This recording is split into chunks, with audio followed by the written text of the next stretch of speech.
तर विरोधकांचं पायऱ्यांवरती आंदोलन सुरू आहे। गेल्या काही दिवसात राज्यामध्ये ज्या काही घटना घडल्या त्याचा निषेध करत हे सगळे विरोधक सध्या उभे आहेत। हातामध्ये प्रतिकात्मक बंदुका घेत हा विरोध केला जातोय, कारण का गोळीबाराच्या काही घटना राज्यामध्ये काही दिवसांमध्ये घडलेल्या आहेत। आमदार गणपत गायकवाड यांनी केलेला गोळीबार असेल किंवा नगरसेवक घोसाळकर यांची झालेली हत्या असेल, या सगळ्या घटनांचा विरोधक आपल्या या कृत्यातून निषेध नोंदवत आहेत। विधिमंडळाच्या पायऱ्यांवरती हे आंदोलन सध्या सुरू आहे।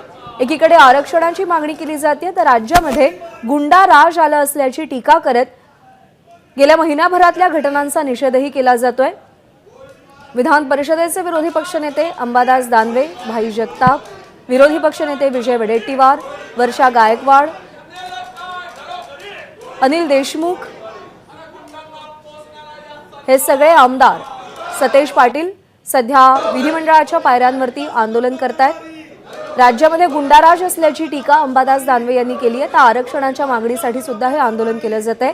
कालच्या आंदोलनाचा अजेंडा हा पूर्णतः आरक्षणाचा होता, तर आज त्यामध्ये आणखी एक मुद्दा ऍड झालाय। आज राज्यामध्ये ज्या गोळीबाराच्या घटना घडल्या त्याचा सुद्धा निषेध केला जातोय, त्यावर सुद्धा या आंदोलनाच्या माध्यमातून भाष्य केलं जात आहे।